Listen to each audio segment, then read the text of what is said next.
Hello friends, स्वागत है आप सभी का।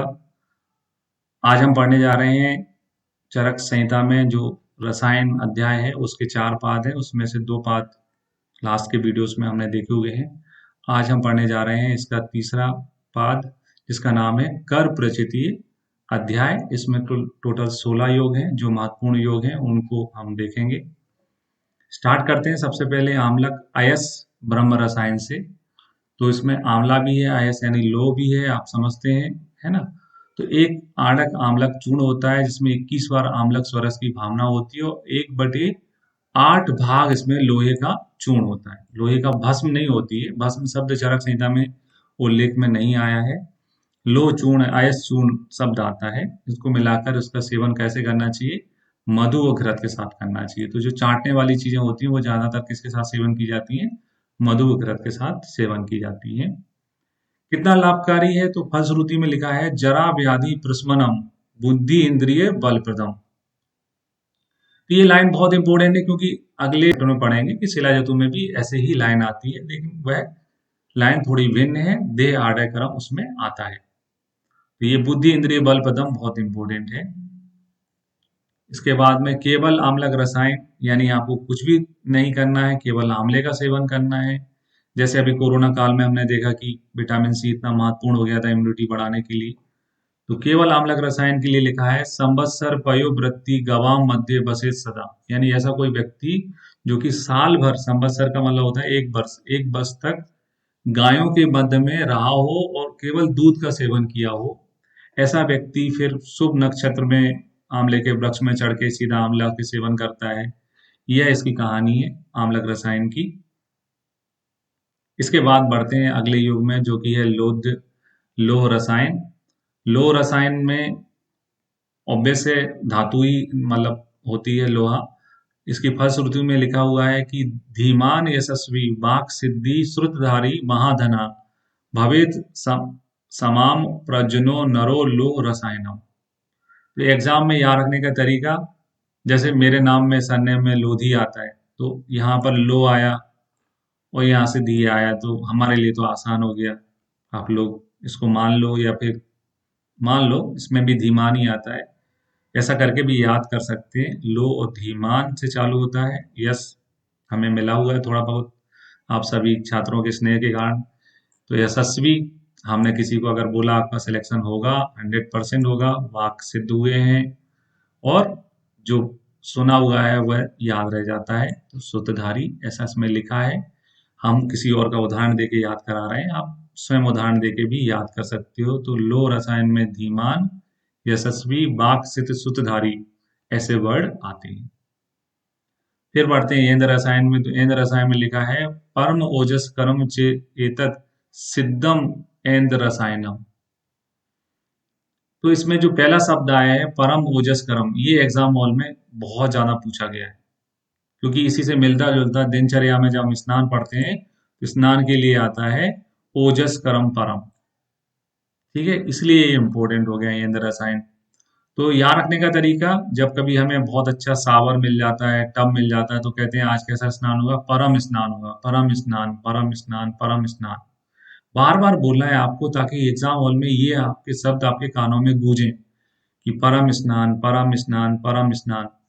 तो ओजस कर्म परम जो है वो स्नान के लिए आया है, और परम ओजस कर जो है लास्ट में कर शब्द लग गया, ओजस कर, वह एंद रसायन के लिए आ गया है। तो एग्जाम में आता रहता है। एंद रसायन क्यों पढ़ा स्पेशल अपन ने? क्योंकि इसमें ऐंद्रीय 3 यव प्रमाण में होता है, स्वर्ण भी होता है, ये स्वर्ण योग है। एक एग्जाम में क्वेश्चन आता है निम्नलिखित में कौन कौन से रसायन योग स्वर्ण युक्त होते हैं? तो जैसे हमने देखा था ब्रह्म रसायन द्वितीय है, वह स्वर्ण योग है। वैसे ही ऐंद्र जो है रसायन है वह भी स्वर्ण योग होता है। आगे हम त्रिफला पढ़ेंगे, वह भी त्रिफला जो फोर्थ बताया है वह भी स्वर्ण योग है। इंद्रोक्त रसायन जो द्वितीय बताया वह भी स्वर्ण योग है। तो इंद्र रसायन स्वर्ण योग वाला रसायन है। इसके अलावा इसमें विष भी होता है। विष का कहने का मतलब हमेशा वसनाभ होता है, जब नहीं लिखा रहता है कि विष यानी कौन सा विष की बात की जा रही है। तो विष होता है, ये ध्यान रखना है कौन से रसायन योग में विष मिला हुआ रहता है। तो वो है ऐंद्र रसायन। इंद्र इंद्र अपन जानते हैं कि जो बड़े लोग होते हैं उनके बहुत सारे बेरी होते हैं तो उनको विष दे देते हैं। ऐंद्र रसायन में विष मिला हुआ है। ठीक।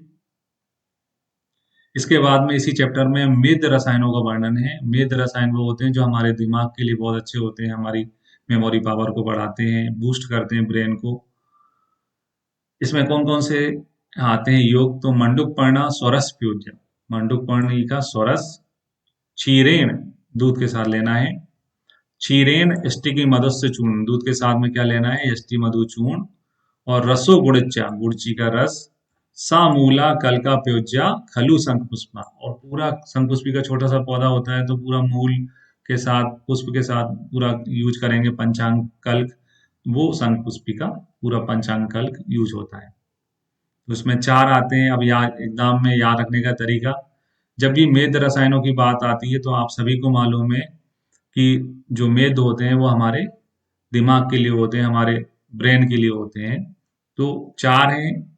याद रखने का तरीका बनेगा, मंडूक पर्णी जी से मिला शंख पुष्पी, मंडूक पर्णी जी से मिला शंख पुष्पी, या मंडूक पर्णी जी से मिला शंख, ऐसा करके याद रखना है। तो मंडूक पर्णी इसमें आता है, जी यानी गुड़ची आती है, और मिला यानी मुलेठी आती है, और शंख पुष्पी आती है। क्योंकि शंख पुष्पी भी याद याद ही रहता है सबको, क्योंकि श्रेष्ठ है इन चारों में। इनके अनुपान एग्जाम में पूछे जाते हैं। तो जिनका स्वरस होता है उनमें तो अपन ऊपर से कोई लिक्विड मिला देंगे घोलने के लिए, तो मंडूक पर्णी और गिलोय स्वरस में मधु, मुलेठी चूर्ण के साथ वह, जो कि वो चूर्ण है तो किसी में घोलना पड़ेगा तो दूध के साथ, और शंख पुष्पी कल्क, कल्क और चूर्ण में केवल ड्राई करने का अंतर ही होता है, तो कल्क भी क्या के साथ लेंगे, दूध के साथ लेंगे। तो दो योगों के, जो मंडूक पर्णी और जो गुड़ गिलोय है उसमें मधु मिलाने का निर्देश है, और दो योगों में मुलेठी और शंख पुष्पी में इनके चूर्ण या कल्क को दूध में मिलाकर लेने का निर्देश है। एग्जाम में आता है ये। इन चारों ही वेद रसायनों में शंखपुष्पी को विशेष माना गया है, यानी श्रेष्ठ माना गया है। मेद्यानी चेतानी रसायनी मेद्या विशेषण च शंखपुष्पी। तो एग्जाम में क्वेश्चन आता है, जो कि चार ऑप्शन बनते हैं इसके मेद रसायनों के, कि कौन सा मेद रसायन जो है विशेष होता है, श्रेष्ठ होता है, तो उसका आंसर क्या है, शंखपुष्पी। मेद रसायनों के बाद आगे बढ़ते हैं दोस्तों। तो मेद रसायनों के बाद में हमें पढ़ना है पिपली रसायन। पिपली रसायन में लिखा है, इसमें भावना दी जाती है, पिपलिया किंसुक क्षार भाविता घृत भर्जिता प्रयोज्या मधु समृसा रसायन गुण विशेषता। तो पिपली आमतौर पे एक नॉर्मल ड्रग है। रसायन गुण कब आ जाते हैं, जब इसमें हम किसकी भावना दे देते हैं, किंसुक क्षार की भावना दी जाती है। तो एग्जाम हॉल में क्वेश्चन के रूप में आता है, ये सारे एग्जाम में पूछा गया है कि पिपली रसायन में किसकी भावना होती है, तो किंसुक क्षार, किंसुक पलाश को कहते हैं, पलाश का जो क्षार होता है उसकी भावना दी जाती है। उपयोग में लिखा है, अर्श में, गृहिणी दोष में, पांडु और विषम ज्वर में यह लाभकारी है। तो यही सिमिलर वर्डिंग आपने हरितकी में पढ़े थे पहले चैप्टर में। हरितकी के जब फलश्रुति पढ़ी थी तो हरितकी में अर्श आया था, गृहिणी आया था, क्योंकि मैंने बोला था कि ये दोनों तक्कर हरितकी यूज होते हैं, तो वो सेम है यहाँ पर, अर्श और गृहिणी। इसके अलावा विषम ज्वर भी सेम है। यहाँ पांडु के जगह लिखा रहता है उसमें पुराण ज्वर, पुराण विषम ज्वर, तो पांडु शब्द आप बदल गया है, हरितकी में पांडु की जगह क्या लिखा रहता है, पुराण। तो ये फलश्रुति लगभग एक जैसी है हरितकी जैसी। तो ये क्वेश्चन नहीं बनते हैं पिपली में। क्वेश्चन क्या बनेंगे, वैश्वर्य पीनस सोप गुल्म बात बलासक ज्वर। तो ये टिपिकल हो गया कि बात बलासक ज्वर में किसका प्रयोग किया जाता है, तो पिपली रसायन का प्रयोग किया जाता है। ये एग्जाम हॉल का क्वेश्चन है, एग्जाम में आता रहता है। बात बलासक ज्वर में किसका रसायन का प्रयोग होता है, पिपली रसायन का। पिपली जो है छोटे बच्चों को भी दी जा सकती है, क्योंकि सेफ होती है, इसका जो है जो वीर्य होता है वो ना उष्ण होता है ना शीत होता है। इसलिए हम संख्या के हिसाब से 3 ले सकते हैं आसानी से, अधिकतम 10 ले सकते हैं। तो 3 प्रातःकाल ले लें, 3 भोजन से पूर्व और 3 भोजन के बाद पिपली सेवन की जा सकती है।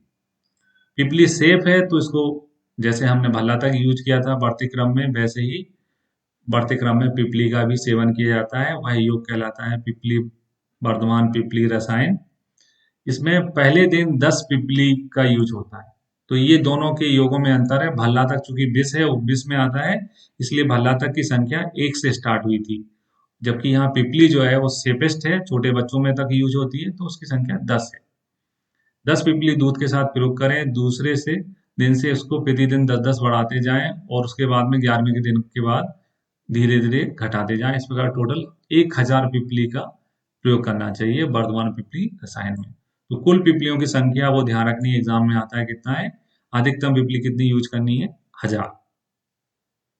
अब हमें तय करना है कि किसी का बल कम होगा तो हम पिपली कम मात्रा में देंगे। तो आतुर बल के हिसाब से चरक ने बताया है कि यो उत्तम पिपली यानी संख्या में अधिकतम जो 10 है वो यूज करेंगे किसमें, उत्तम बल वाले व्यक्ति में। और किस रूप में यूज करेंगे, कल्क रूप में यूज करेंगे।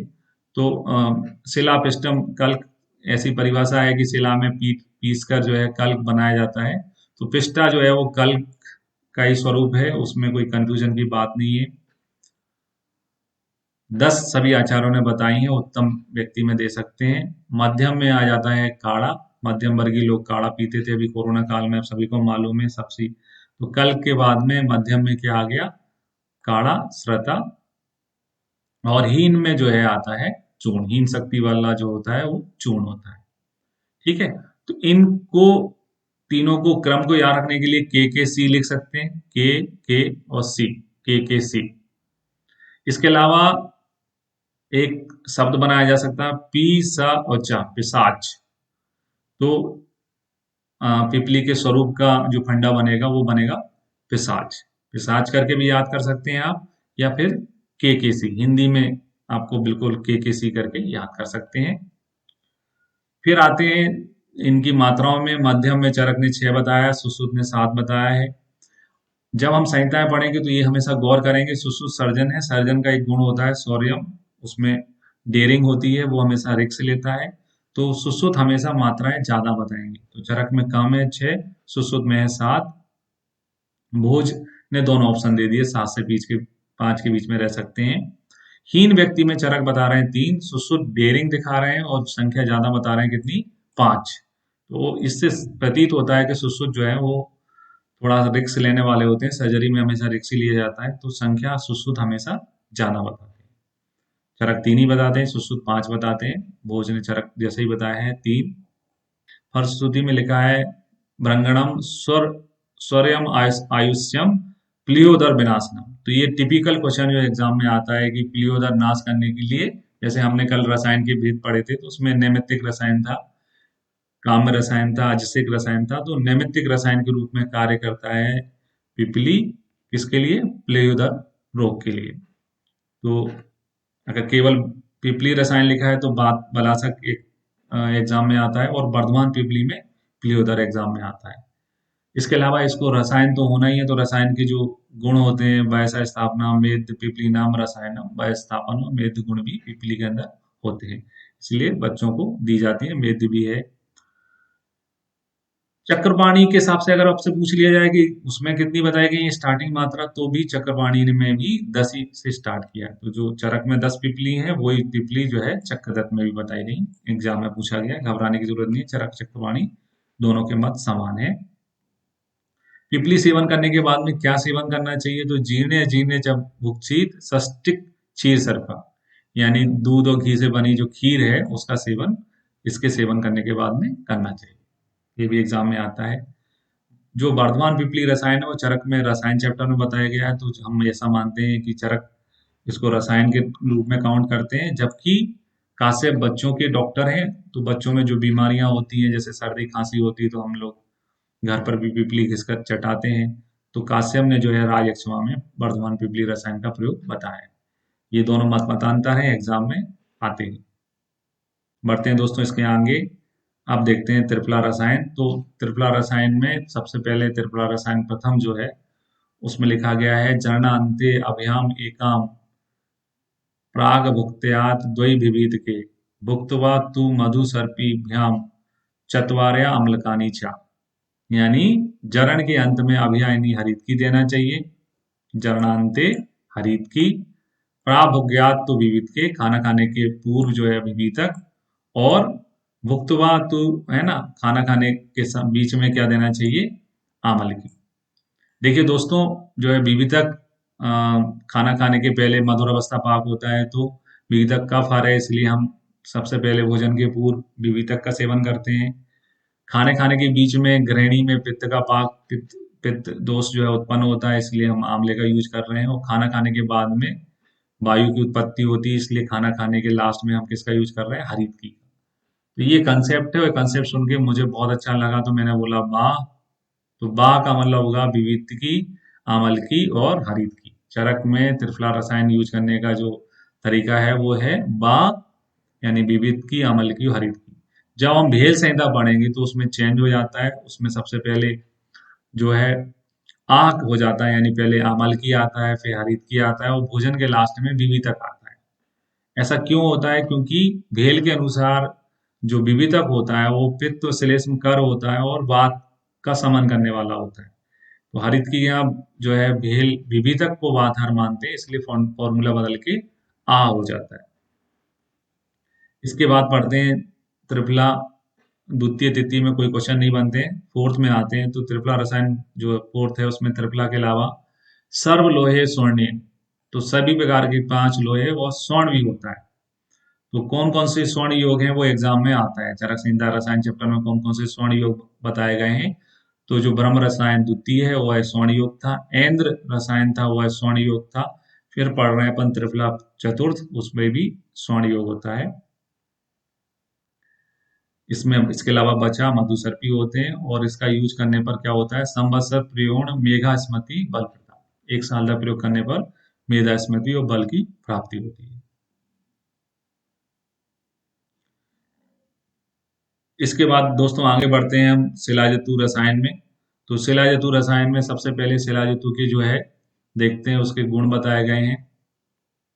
अनाम्लम च कसाय च कटुपाके शिलाजतु न न अत्तु उष्ण शीतम धातुभ्य चतुर्भ्य संभव। तो शिलाजतु का रस जो है वो क्या होता है? अनअम्लम कसाय। पाक क्या होता है? कटु पाक के। और उसका वीर क्या होता है? ना उष्ण होता है ना शीत होता है। एग्जाम हॉल में क्वेश्चन आते हैं किसका ऐसा, कौन कौन से द्रव्य हैं जिनका वीर ना उष्ण होता है ना शीत होता है? तो शिलाजतु अपने सामने है। इसके अलावा पिपली एक आंसर है। रक्त भी जो हमारा होता है वो अनुष्ण शीत होता है, तो ये ध्यान रखने हैं अपन को। 4 प्रकार की धातुओं से शिलाजतु की उत्पत्ति होती है, यानी शिलाजतु स्वर्ण, रजत, ताम्र और कृष्ण से इसकी उत्पत्ति होती है। 4 प्रकार के शिलाजतु भी होते हैं। फलश्रुति में लिखा है जरा व्याधि विस्मनम, तो ये मैंने पहले भी बोला था, जरा व्याधि कॉमन शब्द आएगा। फिर लिखा है दे आडयक्रम परम, तो ये इंपॉर्टेंट है, सेकंड लाइन चेंज हो गई है जो स्पेशल शिलाजतु में। तो शिलाजतु बॉडी को स्ट्रॉन्ग बना जाता है। दे आडम करम शिलाजतु में लिखा है। मेधा स्मृति करम धन्य क्षीर असी तत् प्रयोजित। क्षीर असी यानी इसका जो अनुपान है शिलाजतु का वो क्या होता है? दूध होता है, यानी शिलाजतु का सेवन दुग्ध के साथ करना चाहिए। फिर सबसे ज्यादा जो एग्जाम में पूछा जाता है वो पूछी जाती है शिलाजतु की मात्रा। मात्रा के लिए चरक ने लिखा है पलम अर्धम पलम करसो मात्रा तस्य त्रिधा मता, यानी शिलाजतु की मात्रा कितनी होती है? पलम यानी प्रवर मात्रा एक पल होती है, मध्यम मात्रा अर्ध पल होती है, और जो अवर मात्रा है वो एक कर्ष होती है। प्रवर एक पल, मध्यम जो है आधा पल, और अवर जो है वो एक कर्ष होती है। 4 कर्ष मिलाकर एक पल होता है। तो ये जो है क्रमशः आदि होती जाती है। एग्जाम हॉल में क्वेश्चंस में कैसे किया जाता है, कभी कभी मात्रा हमें याद रहती है, लेकिन एग्जाम में ऐसा पूछा लिया जाता है कि शिलाजतु की पेवर अवर मध्यम मात्रा कितनी होती है, अवर पेवर मध्यम मात्रा कितनी होती है। तो मात्राएं हमें याद रहती है, लेकिन हमें क्वेश्चन भी ढंग से पढ़ना होता है कि उसमें पहले जो है मध्यम पूछा गया है कि पहले अवर पूछा गया है कि पहले पेवर पूछा गया है। इसलिए हमारा आता हुआ क्वेश्चन भी गलत हो सकता है। इसलिए क्वेश्चन को अच्छे से पढ़ें, उसमें पेवर मध्यम अवर पूछा है, प्रवर अवर मध्यम पूछा है, ऐसा अच्छे तरह से पढ़ने के बाद ही इस क्वेश्चन का आंसर दें। ये भी बढ़ते क्रम में है। प्रवर मात्रा 7 सप्ताह तक यूज कर सकते हैं, मध्यम मात्रा 3 सप्ताह तक, और अवर मात्रा 1 सप्ताह तक यूज की जा सकती है। फिर आते हैं शिलाजतु के प्रकार में। तो 4 प्रकार होते हैं, स्वर्ण, रजत, ताम्र और लोह। इन चारों प्रकार में लोहा जो है वो लोह शिलाजतु श्रेष्ठ होता है। तो कौन सा शिलाजतु श्रेष्ठ होता है? लोह शिलाजतु श्रेष्ठ होता है। फिर आते हैं पीजी एग्जाम्स के अनुसार, 4 ऑप्शन है, तो इस प्रकार के क्वेश्चन एग्जाम में खूब आते हैं कि कौन से शिलाजतु का क्या गुण है, तो इनको याद करते हैं। सबसे पहले देखते हैं स्वर्ण शिलाजतु, इनके सभी के रस। तो स्वर्ण शिलाजतु का रस जो है वो मधुर होता है। अब याद रखने का तरीका है, अगर जैसे हमें कोई गिफ्ट में सोना दे रहा है तो हमारे उसके साथ कैसे संबंध रहेंगे, हमेशा मधुर संबंध रहेंगे कि यार बहुत अच्छे हैं, सोना देते हैं। फिर बढ़ते हैं दूसरे में रजत शिलाजतु। तो रजत शिलाजतु जो है, अगर किसी से हम सोना एक्सपेक्ट कर रहे हैं, वो हमें चांदी टिपा जाए या चांदी दे जाए, तो हमारे संबंध कैसे हो जाएंगे, कटु हो जाएंगे। तो रजत जो है उसका रस कैसा है, कटु। सोने का है मधुर, रजत का है कटु। और ताम्र और लोहे का जो है रस कैसा होता है, तिक्त होता है। तो अगर कोई हमें गिफ्ट में तांबा लोहा देने लग जाए तो अपन बोलेंगे कि क्यों भैया बहुत तेज चल रहे हो क्या। तो तेज चल रहा है यानी तिक्त जो है वो रस किसका होता है, तांबा और लोहे का। फिर से पढ़ते हैं, स्वर्ण शिलाजतु जो है, सोना कोई भी हमें गिफ्ट करेगा तो हमारे मीठे मधुर संबंध रहेंगे, मधुर रस वाला होता है। चांदी टिपा जाएगा, चांदी गिफ्ट में दे जाएगा तो कटु संबंध हो जाएंगे कि भैया रख लो, हम भी यही देंगे वापस। और तांबा लोहा देंगे तो अपन बोलेंगे कि बहुत तेज चल रहा है। तांबा और लोहा का रस कैसा होता है, तिक्त। फिर ऊपर अपन ने श्लोक में पढ़ा था कि इसका विपाक जो है वो कटु होता है। तो सभी प्रकार के जो शिलाजतु होते हैं उनके विपाक कटु होते हैं, किसको छोड़ के, रजत को छोड़ के। रजत का विपाक क्या होता है, स्वादु होता है। तो ये कैसे हमें याद रखें कि जैसे जो बहुत सारी हम मिठाइयाँ खाते हैं उनमें चांदी का वर्क होता है, वर्क वाली मिठाइयाँ या चांदी की हल्की परत लगी रहती है, लोग उसको शौक से चाव से खाते हैं। तो रजत जो है वो कैसी है, स्वादु मिठाई जैसी है, स्वादु चांदी की मिठाई वाली मिठाइयाँ खाते हैं हम, तो स्वादु मिठाई वाली है। ठीक है। तो जो कटु विपाकी होता है लेकिन चांदी स्पेशल है, वो चांदी का वर्क लग गया, उसकी मिठाई कैसी हो गई, स्वादु हो गई। ऐसा याद करना। फिर हमने पढ़ा था वीर अनुष्ण शीत होता है, यानी उष्ण भी होता है और शीत भी होता है। तो बाकी सबके शीत होते हैं लेकिन जो आपका ताम्र है उसका कैसा होता है, उष्ण होता है। तो तामा विष में गिनती की जाती है, तामा हमेशा जो नीला होता, तामा जो के जो योग होते हैं वो विष वाले होते हैं। तो तामा अपने विष के कारण क्या है, उष्ण है, बाकी क्या है, शीत। ठीक। फिर इनका वर्ण समझते हैं। स्वर्ण शिलाजितु का वर्ण जो है वो जपा पुष्प के समान होता है। जपा पुष्प जो है लाल होता है, सोना जब हम तपाते हैं, गर्म करते हैं, वो भी रेडिश थोड़ा हो जाता है। चांदी की तुलना चंद्रमा से की जाती है। चांदी सभी ने देखी है, वो कैसे कलर की होती है, सफेद कलर की। तांबा जो है वो नीले कलर का होता है, नीला तोता हम जानते हैं, उसमें कॉपर होता है।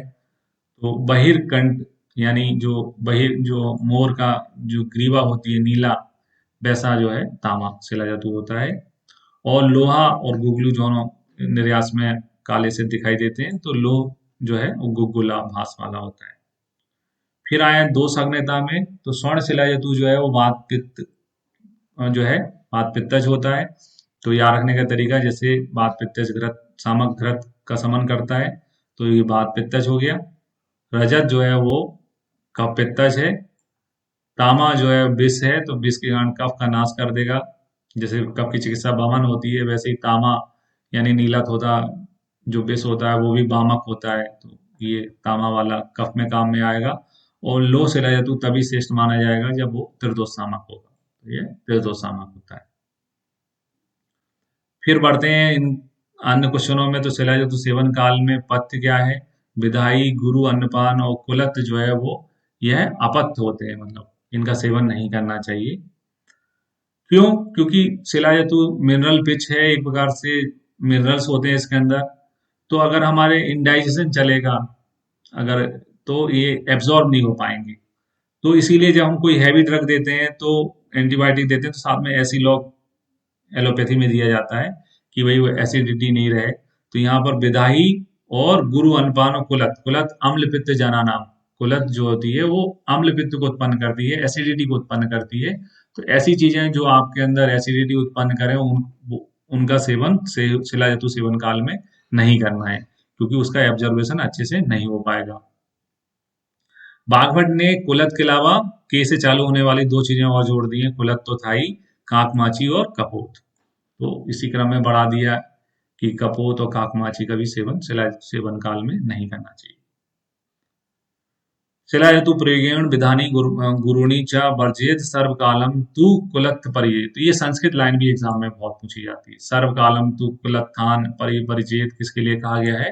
शिलाजतु के लिए कहा गया है। शिलाजतु का सेवन अपन मेनली दूध के साथ ही करते हैं। क्षीरसी सेवन अपन ने बोला था। इसके अलावा तक्र, मांस रस, यूस, जल, गौमूत्र और किसी काढ़े के साथ भी शिलाजतु का सेवन किया जा सकता है।